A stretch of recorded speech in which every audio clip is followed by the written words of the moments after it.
नमस्कार दोस्तों, मैं जय सिंह एक बार फिर से आप सभी का स्वागत करता हूं मेरे यूट्यूब चैनल में। दोस्तों, आज की इस वीडियो में हम लोग हमारे फ्यूचर टेंस को कंप्लीटली फिनिश करने वाले हैं और टेंथ सीरीज पे ये हमारी आज की लास्ट वीडियो भी होगी। ओके दोस्तों, अगर आपने मेरी पहली वीडियो देखी है टेंथ सीरीज की तो आपको याद होगा मैंने आपको एक चीज़ सिखाई थी, टाइम फ्रेम। राइट, मैंने आपसे कहा था कि आपके 3 टाइम फ्रेम्स होते हैं जिनको हम एक लाइन पे इमेजिन कर सकते हैं, जिसे हम टाइम लाइन कहते हैं। मैंने आपसे कहा था कि प्रेजेंट जो है वो तो एक बिंदु मात्र है। प्रेजेंट जो है वो एक बिंदु मात्र है। प्रेजेंट वो समय है जिस वक्त आप सांस ले रहे हैं, राइट। लेकिन ये एक चक्र की भांति आगे बढ़ता रहता है, ठहरता तो नहीं है समय। तो दोस्तों, वो समय जो हर पल पीछे छूटता जा रहा है, वो समय जो हर पल पीछे छूटता जा रहा है दोस्तों, आपका जब से जन्म हुआ है तब से लेके, ठीक है, अब तक, ये पूरा का पूरा पीछे का पूरा हिस्सा क्या है, आपका पास्ट है। ओके, कायदे में समय सिर्फ 2 ही है, एक वो जिसे आप जी रहे हैं, एक वो जिसे आप जी चुके हैं। इसीलिए इन दोनों को हम लोग रियल टाइम कहते हैं।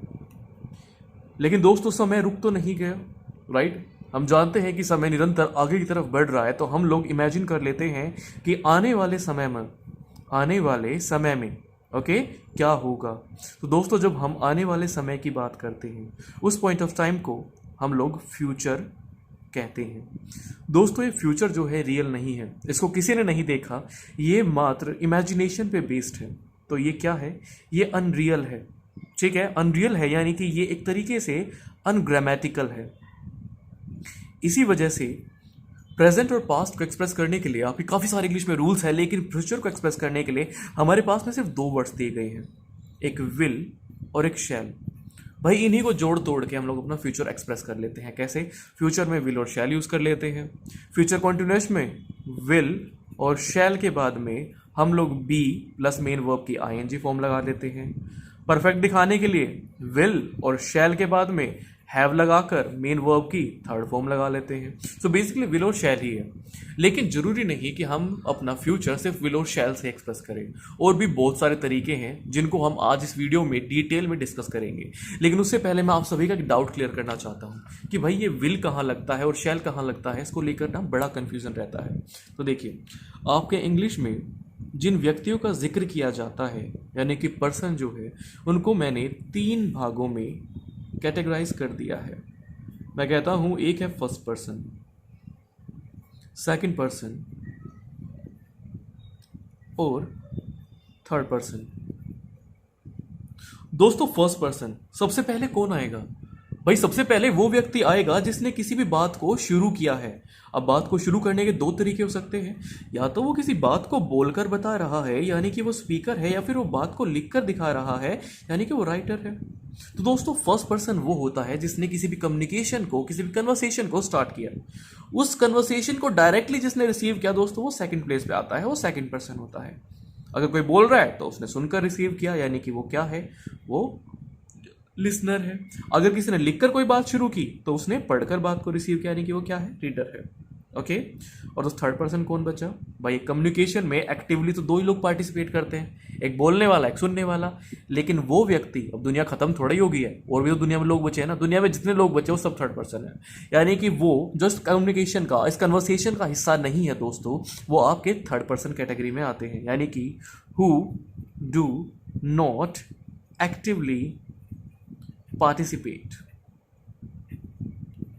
in the conversation। ओके, हम ऐसा भी कह सकते हैं जिसके बारे में बात की जा रही है, जिसका नाम लिया जा रहा है, वो भी थर्ड पर्सन होता है।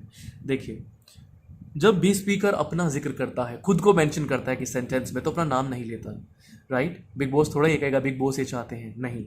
तो बेसिकली यहाँ पर वो अपने लिए आई वर्ड को यूज़ करता है और सामने वाले के लिए यू वर्ड को। लेकिन यहाँ पर भाई बात आ जाती है जेंडर स्पेसिफिक की।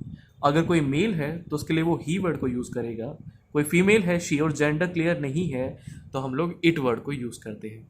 लेकिन जब बात प्लूरल की होती है, यानी कि जब एक व्यक्ति खुद की नहीं, अपनी कंपनी की, अपने दल की, अपने ग्रुप को रिप्रेजेंट कर रहा होता है, उसकी बात कह रहा होता है, तो वहाँ पे हम वी वर्ड को यूज़ करते हैं स्पीकर के लिए।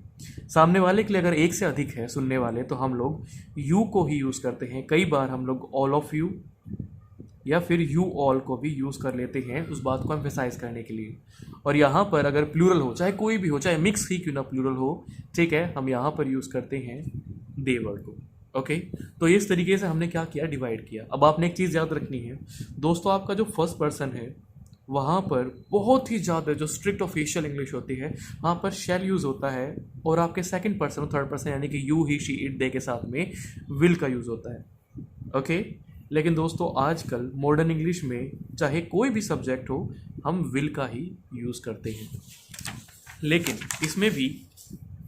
इसमें भी एक जो है एक्सेप्शन है। एक्सेप्शन क्या है दोस्तों, कभी भी आप आई और वी के साथ में जो इंटेरोगेटिव सेंटेंसेस होते हैं यानी प्रश्न पूछे जाने वाले जो वाक्य होते हैं वहाँ पर आप विल का यूज़ नहीं कर सकते। कहने की बात यह है कि आप ऐसे तो कह सकते हैं I will close the door, okay, लेकिन आप ये नहीं कह सकते will I close the door. ये सही है जबकि ये सरासर गलत है। जब भी आई और वी से कोई भी इंटेरोगेटिव क्वेश्चन बनेगा तो वहां पर आपको हमेशा शैल का यूज करना है। आपने कहना है shall I close the door. Okay, क्या मैं दरवाजा बंद कर दूं? Okay, shall we invite them to the party, क्या हम उन्हें पार्टी में बुलाना चाहिए? ओके, सो बेसिकली दोस्तों जब भी आई और वी सब्जेक्ट में हो और आपने प्रश्न बनाना हो तो वहाँ पर 100% केसेस में सिर्फ और सिर्फ आप किसका यूज़ करेंगे? शैल का। ये चीज़ आपने याद रखनी है। ओके, क्योंकि जब आई और वी सब्जेक्ट में होते हैं और प्रश्न पूछा जाता है तो आप सामने वाले सजेशन मांग रहे होते हैं, आप सामने वाले कुछ ऑफर कर रहे होते हैं। जैसे कि सपोज कीजिए कोई लेडी जा रही है, आप कहते हैं your bag looks heavy, shall I help you with this, यानी आप किसी को क्या कर रहे हैं?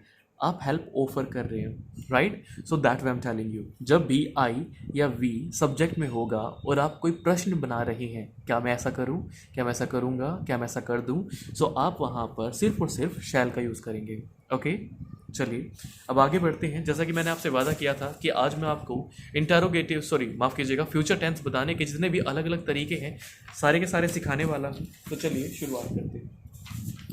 दोस्तों देखिए, सबसे पहला जो तरीका है नॉर्मली वो क्या है?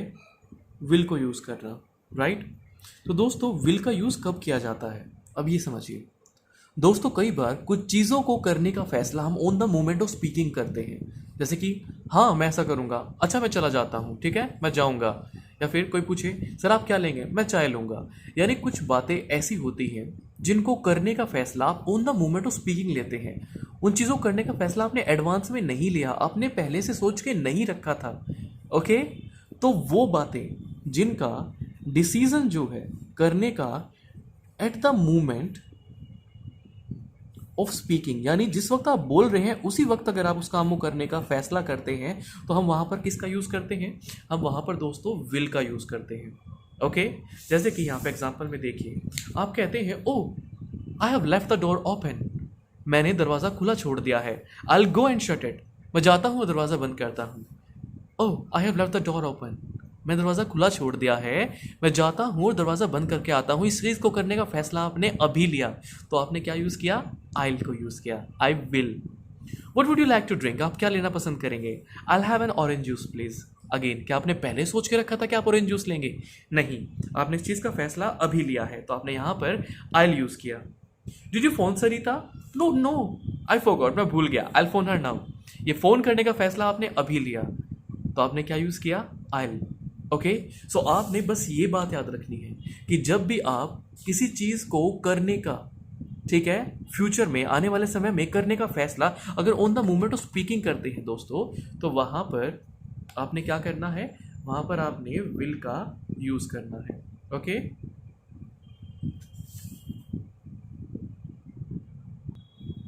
ऑन द कंट्रेरी, यानी कि अगर किसी केस में आपने किसी काम को करने का फैसला, जो डिसीजन है वो पहले ही ऑलरेडी टेकन है, यानी कि आप उस काम को करने का फैसला अगर पहले ही कर चुके हैं, ठीक है, अगर आप किसी काम को करने का फैसला पहले ही कर चुके हैं, अभी मात्र बता रही हैं, महज बता रहे हैं कि मैं ऐसा करने जा रहा हूँ, ओके, तो वहाँ पे दोस्तों विल का यूज़ ना करके हम लोग यूज़ करते हैं गोइंग टू का।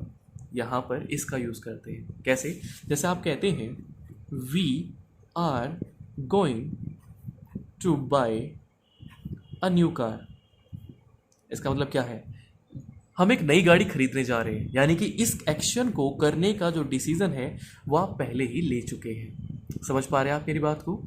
कि भाई अगर आप किसी काम को करने का फैसला अभी लेते हैं तो आपने किसका यूज़ करना है? विल का। लेकिन अगर आप पहले ही ले चुके हैं तो आपने किसका यूज़ करना है? गोइंग टू का। कैसे? चलिए डिफ्रेंशिएट कर लेते हैं एक बार। यहाँ पे एग्जाम्पल में देखिए, आपसे कहता हूँ Gaurav phone while you are out. जब तुम बाहर थे गौरव ने फ़ोन किया था। ओके, अब यहाँ पे दो सिचुएशन बन जाती है, एक कि आपको पहले से पता था और एक कि आपको नहीं पता था। तो यहाँ पर अगर आपको, ठीक है, नहीं पता था तो आप क्या कहेंगे? Okay, I call him back. ठीक है, मैं उसे कॉल बैक कर दूंगा। आपको अभी पता चला और कॉल बैक करने का फैसला आपने अभी लिया तो आपने कहा आई कॉल हिम बैक। लेकिन अगर आपको पहले से पता होता तो आप कहते yes I know I am going to call him back. I am going to call him back, मैं उसको कॉल करने जा रहा हूँ, राइट? इस चीज़ को करने का फैसला आप पहले ही ले चुके थे तो आपने आई एम गोइंग टू का यूज़ किया। आप कहते हैं अनु इज इन हॉस्पिटल। दो सिचुएशन फिर से बन जाती है, एक आपको पता है, एक आपको नहीं पता है। तो आपने कहा oh really, I didn't know, मुझे तो पता ही नहीं था। आई will go and visit her. इस काम को करने का फैसला आपने अभी लिया तो आपने क्या कहा? आई will go and visit her. लेकिन अगर आपको पहले से पता होता कि वो हॉस्पिटल में है तो आप क्या कहते हैं? Yes I know I am going to, I am going to visit her this evening. Okay, I'm going to visit her this evening. I hope आपको यहाँ तक समझ में आ गया होगा। ठीक है, चलिए अब जो है अपने नेक्स्ट एक्सप्रेशन की तरफ बढ़ते हैं। दोस्तों आपका नेक्स्ट एक्सप्रेशन क्या है? आपका नेक्स्ट एक्सप्रेशन है अबाउट टू। ओके, थोड़ा कैमरा जूम, क्या बात है भाई, जूम खराब हो जाता है, माफ़ कीजिएगा, किसी कारण से थोड़ा वीडियो का फोकस ख़राब हो गया था कैमरे का, ये फिर से हो रहा है यार। ओके, तो चलिए अब हमारा जो नेक्स्ट एक्सप्रेशन है दोस्तों वो है अबाउट टू। दोस्तों ये अबाउट टू का क्या मतलब है, ज़रा ही समझने की कोशिश कीजिए। ये जो अबाउट टू है इसका क्या मतलब है? देखिए दोस्तों, अबाउट टू को हम कहाँ पर यूज़ करते हैं? जब कोई काम बस शुरू होने ही वाला है, बिल्कुल it is on the edge of starting. जब कोई काम बिल्कुल होने की कगार पे है, just going to start or happen। अगर कोई चीज़ बस होने ही वाली है, शुरू होने ही वाली है, तो वहाँ पर हम लोग किसका यूज़ करते हैं दोस्तों? अबाउट टू का। जैसे कि आप कहते हैं अरे वो निकलने ही वाले हैं, तो आप क्या कहेंगे? They are about to leave. They are about to leave का मतलब क्या है? वो निकलने वाले हैं। अगर आप कहीं मेरी ट्रेन जो है आने ही वाली है तो आप क्या कहेंगे? My train is about to arrive at the platform। क्या आप मेरी बात को समझ पा रहे हैं? राइट? कि भाई मैं आपको ये समझाना चाह रहा हूँ कि कोई काम बिल्कुल होने ही वाला है, बस होने ही वाला है, तो वहाँ पर हम किसका यूज़ करते हैं? अबाउट टू का। आ गया समझ में? चलिए अब आगे बढ़ते हैं। ठीक है, don't go we are about to have lunch. कहीं मत जाओ यार, हम खाना खाने वाले हैं। ठीक है, इस तरीके से हम लोग यूज़ कर लेते हैं। चलिए नेक्स्ट एक्सप्रेशन है दोस्तों प्रेजेंट प्रोग्रेसिव। दोस्तों प्रेजेंट प्रोग्रेसिव आप जानते हैं क्या है? प्रेजेंट कॉन्टिन्यूअस, यानी कोई काम हो रहा है। ओके, तो दोस्तों एक चीज़ बताइए, आप कहते हैं मैं खाना खा रहा हूँ, चलो ये तो बात मान ली हमने प्रेजेंट की हो रही है। लेकिन अगर आप कहते हैं मैं आज शाम को मूवी देखने जा रहा हूँ, तो वहाँ भी तो आप हिंदी में ऐसे बोलते हैं ना, मैं आज शाम को। आपने टाइम मेंशन कर दिया आने वाले समय का, और आप कह रहे हैं मैं जा रहा हूँ, जा रहा हूँगा तो नहीं कहा आपने। यानी कायदे की बात यह है कि प्रेजेंट प्रोग्रेसिव भी आपके फ्यूचर को एक्सप्रेस करने की काबिलियत रखता है, बशर्ते जिस प्रोग्राम की आप बात कर रहे हैं, जिस प्लान की, जिस अरेंजमेंट की आप बात कर रहे हैं, भाई वो पहले ही क्या है? फिक्स हो चुका है, उसकी तैयारी पहले ही हो चुकी है। अगर किसी काम के होने की, जो काम होने जा रहा है उसकी तैयारी पहले ही हो चुकी है, अरेंजमेंट्स आर डन, ठीक है, ऑलरेडी फिक्स है सब कुछ, तो दोस्तों वहाँ पे हम प्रेजेंट प्रोग्रेसिव को यूज़ करते हैं। ओके, जैसे कि आप कहते हैं वी आर हैविंग लंच, ठीक है, next week. We are having lunch next week, हम नेक्स्ट वीक जो है लंच कर रहे हैं। फिर आप कह सकते हैं I am meeting my boss tomorrow morning. मैं कल जो है अपने बॉस से मिल रहा हूँ। ओके, द सेम वे आप कह सकते हैं I am seeing my boss on Saturday, what are we having for dinner, आज हम खाने में क्या खा रहे हैं, my car is going for service next week. Okay, so basically बात ये है कि कोई भी काम, ठीक है, जिसके अरेंजमेंट्स हो चुके हैं, जो फिक्स है, ओके, हम उसको कहाँ रखते हैं, प्रेजेंट प्रोग्रेसिव में रखते हैं। क्लियर हो गया? चलिए आगे बढ़ते हैं, बात करते हैं अभी नेक्स्ट चीज़ की, प्रेजेंट सिंपल की। दोस्तों प्रेजेंट सिंपल के माध्यम से भी हम लोग आपके फ्यूचर को एक्सप्रेस कर सकते हैं। प्रेजेंट सिंपल, माफ़ कीजिएगा मेरी हैंडराइटिंग ज़्यादा खूबसूरत नहीं है। दोस्तों प्रेजेंट सिंपल में हम लोग किस चीज़ की बात करते हैं? हम कहते हैं कि कोई चीज़ होती है, राइट, कोई कुछ करता है, कुछ होता है। ओके, कायदे की बात यह है कि टाइमलाइन पे किसी भी बिंदु पे वो काम जो अपने एक पर्टिकुलर टाइम पे क्या होता है, रिपीट होता है किसी भी टाइम फ्रेम में। ओके, वो काम जो रिपीट होता है रेगुलरली, हैबिचुअली, वो कहाँ आता है, प्रेजेंट सिंपल में आता है। ठीक है, वहाँ पे कहते हैं होता है, होती है, राइट। सो दैट वे हम सेइंग, जैसे कि सपोज कीजिए आप कहना चाहते हैं कि जो स्कूल्स हैं, ठीक है, वो अप्रैल में खुलते हैं, तो आप क्या कहेंगे? आप कहेंगे the summer term starts on April 10। तो आपने जब कहा the summer term starts on April 10 का मतलब क्या है कि वो हर साल इस पर्टिकुलर मोमेंट पे क्या होता है, रिपीट होता है। क्या आप समझ पा रहे हैं? सपोज कीजिए आपकी जो ट्रेन है वो 7:30 की है और आप 6:30 पे या 6 बजे कुछ भी, मतलब इस समय से पहले उसके बारे में बात कर रहे हैं, तो आप ये थोड़े कहेंगे कि मेरी ट्रेन 7:30 बजे आएगी। आप कहेंगे ये जो ट्रेन है 7:30 बजे आती है। तो आप क्या कहेंगे? My train arrives eight 7:30। ठीक है, कि मेरी ट्रेन जो है 7:30 बजे आती है। आई होप यहाँ तक आप समझ पा रहे हैं। सो बेसिकली जब भी हम दोस्तों स्केड्यूल्स की बात करते हैं तो यही चीज़ होती है। ओके, जैसे आप कहते हैं माई प्लेन लीव्स एट 3 o'clock, भाई अपने टाइम पे तो जाएगा, स्केड्यूल की बात हो रही है। What time does the bus arrive, बस कितने बजे आती है? तो दोस्तों जब भी आप टाइम टेबल की बात करेंगे हमेशा ही आप किसकी बात करेंगे? यहाँ पर प्रेजेंट सिंपल की। ओके, चलिए अब लास्ट एक्सप्रेशन की बात कर लेते हैं। दोस्तों एक होता है is to, are to, am to, उसके बाद में वर्ब की फर्स्ट फॉर्म। इसका मतलब क्या होता है? इसका मतलब होता है आप किसी से कुछ करने के लिए कह रहे हैं, उसके पास कुछ मतलब कुछ फ्यूचर एक्शन ही है लेकिन उस काम को करने का दबाव है। जैसे कि आप कहते हो ना, तुम्हें नहीं जाना है या फिर तुम्हें अभी के अभी जाना है, तुम्हें यहीं रुकना है।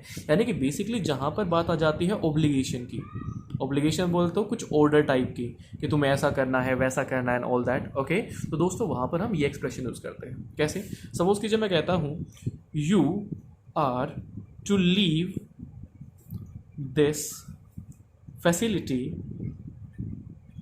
Right now. फैसिलिटी का मतलब होता है कोई विशेष बिल्डिंग जहाँ पे कुछ काम चल रहा होता है, कोई रिसर्च वगैरह हो रही होती है। तो मैं कहता हूँ तुम्हें इस फैसिलिटी को अभी के अभी छोड़ के जाना है। ओके, अभी के अभी जाना है। तो यहाँ पर मैंने किसका यूज़ किया? Are to leave. मैं कहता हूँ no one is to talk, यानी कि किसी को नहीं बोलना है। कुछ समझ पा रहे हैं आप? यानी कि बात तो फ्यूचर एक्शन की है लेकिन आप जो है इस एक्सप्रेशन से, ठीक है, इस टू वगैरह से जो आप यूज़ कर रहे हैं, इसका मतलब क्या है? एक फील आ रही है। फीलिंग किस चीज़ की आ रही है? ऑब्लिगेशन की, तुम्हें ऐसा करना है, वैसा करना है, नहीं करना है। ठीक है, I am to go there, मुझे वहाँ जाना है। You are to leave for Delhi right now, तुम्हें अभी दिल्ली के लिए निकलना है। No one is to leave this room without permission, किसी को भी बिना परमिशन के इस रूम से बाहर नहीं जाना है। क्या आपको समझ में आ गया? भाई साहब ये है तरीके आपके फ्यूचर को एक्सप्रेस करने के। तो हमने यहाँ पर कितने तरीके देखे? 6 तरीके देखे। पहला क्या था? विल और शैल। दूसरा क्या था? विल और शैल कब यूज़ करते हैं? जब किसी चीज़ को करने का फैसला on the moment of speaking लेते हैं।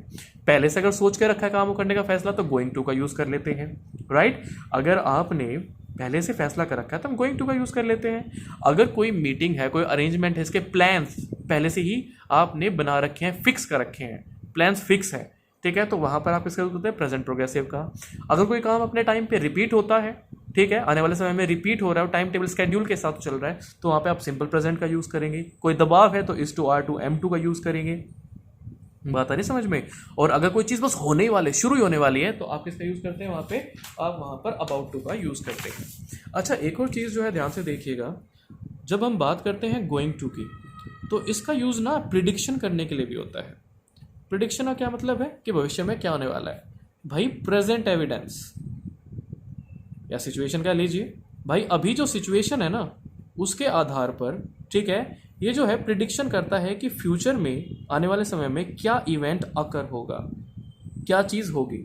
जैसे कि अगर सपोज कीजिए मैं कहता हूँ look at the sky, look at those black clouds, look at those black clouds, अरे भाई उन काले बादलों को देखो, मैं क्या कहूँगा, इट्स गोइंग टू रेन। इसका मतलब क्या है, अरे काले बादलों को देखो यार, एविडेंस नजर आ रहा है, मैं क्या कर रहा हूँ, बारिश होने वाली है, ठीक है। तो basically it's going to rain, मैंने क्या की, प्रिडिक्शन की। मैं कहता हूँ वॉच आउट, अरे देख के, we are going to crash, सामने कोई गाड़ी वाड़ी हो गया, आप कहते हैं अरे देख के यार हमारी टक्कर लगने वाली है। बात समझ में आ रही है आपको? So that way am saying कि आप जो है अभी के एविडेंस के आधार पे, ठीक है, क्या करते हैं आप लोग जो है फ्यूचर में क्या होने वाला है उस चीज़ को क्या करते हैं, प्रिडिक्ट कर देते हैं। एक और एग्जांपल देता हूँ, सपोज कीजिए मैं आपसे कहता हूँ आई फेल टेरेबल, यार मुझे बहुत ही ना अजीब सी फीलिंग हो रही है, ठीक है, आई थिंक, मुझे लगता है I am going to be sick, मुझे लगता है यार मेरी तबीयत खराब होने वाली है। बताइए समझ में? सो वही बात है कि अभी प्रेजेंट नाउ की सिचुएशन के आधार पे आप क्या कर रहे हो, फ्यूचर में क्या होने वाला है उस चीज़ को अभी से पहले बता रहे हो। तो ये क्या है आपका, ये आपका प्रिडिक्शन है। किससे यूज़ करोगे, गोइंग टू से। चलिए दोस्तों अब आगे जो है बढ़ते हैं। अगर आपको याद हो मैंने आपसे कहा था कि फ्यूचर में जो है सिर्फ 3 है, सिंपल फ्यूचर, फ्यूचर कॉन्टिन्यूअस और future perfect. Future perfect continuous इसमें हम नहीं पढ़ते। तो पहले बात कर लेते हैं फ्यूचर कॉन्टिन्यूअस की, यानी कि प्रोग्रेसिव की। दोस्तों फ्यूचर कॉन्टिन्यूअस का मतलब क्या है? फ्यूचर कॉन्टिन्यूअस का मतलब है कि आप जो हैं इस वक्त प्रेजेंट में खड़े हैं, इसको प्रेजेंट मानते हैं, पास्ट यहाँ पे मेंशन करने की जरूरत नहीं। आगे किसी क्षण में आप कोई फ्यूचर का कोई भी पॉइंट ऑफ टाइम ले लेते हैं कि भाई इस समय अगले हफ्ते जो है फलाने टाइम पे मैं कुछ कर रहा हूँगा, कुछ हो रहा होगा, ठीक है। तो आप जो है फ्यूचर में कोई भी एक पर्टिकुलर पॉइंट मान लेते हैं और आप कहते हैं कि उस समय फलानी चीज़ हो रही होगी, चल रही होगी, it will be in the mid of happening. तो हम उसे फ्यूचर कॉन्टिन्यूअस में एक्सप्रेस करेंगे। स्ट्रक्चर क्या होगी, वही आपका विल या शैल जो भी आपने यूज़ करना है, उसके बाद में आपने बी को लगा देना है, उसके बाद में मेन वर्ब की आईएनजी लगा देनी है। एग्जांपल ले लेते हैं, सपोज कीजिए मैं कहता हूँ this time tomorrow I will be lying on a beach. तो अब यहाँ पे ध्यान से देखिए आप क्या कह रहे हो। इस समय कल यानी कि आपने फ्यूचर में कोई पॉइंट मान लिया। I will be lying on a beach, मैं बीच पे लेटा रहूँगा, ओके, यानी कोई काम हो रहा होगा, that will be in the mid of happening, तो लेटा हुआ होगा, ओके। हिंदी में यार एक्सप्रेस नहीं कर पाता कई बार, आप फीलिंग को समझ जाया करो, ओके। सो बेसिकली आप समझ गए यहाँ पे, ये आपका फ्यूचर कॉन्टिन्यूअस, कुछ नहीं है इसमें, ठीक है। चलो अब फ्यूचर परफेक्ट की बात कर लेते हैं। परफेक्ट का मतलब क्या था? परफेक्ट का मतलब है आप जिस भी पॉइंट ऑफ टाइम की बात कर रहे हैं उससे पहले ही कोई चीज़ फिनिश हो चुकी है, राइट। तो यहाँ पे प्रेजेंट में खड़े होकर आप फ्यूचर में कोई भी पॉइंट ऑफ टाइम जो है इमेजिन करते हैं और आप कहते हैं कि इस समय कोई काम हो चुका होगा। किस तरीके से? सपोज कीजिए मैं कहता हूँ द बिल्डर्स से they will have finished the roof by Thursday, यानी कोई काम किसी पर्टिकुलर पॉइंट ऑफ टाइम तक फिनिश हो चुका होगा, तो वहाँ पे आप किसका यूज़ करोगे? फ्यूचर परफेक्ट का। स्ट्रक्चर क्या है? वही आपने विल के साथ में सिर्फ क्या लगा देना है? हैव लगा देना, और मेन वर्ब की क्या लगा देना? थर्ड फॉर्म लगा देनी है, और कुछ भी नहीं है इसमें, ओके। चलिए दोस्तों बस आज की वीडियो में इतना ही था। मैं उम्मीद करता हूँ कि आपको ये वीडियो पसंद आई होगी, राइट। अगर आपको कोई भी डाउट रह जाते हैं तो मुझसे पूछना ना भूलें। तो चलिए धन्यवाद, नमस्कार।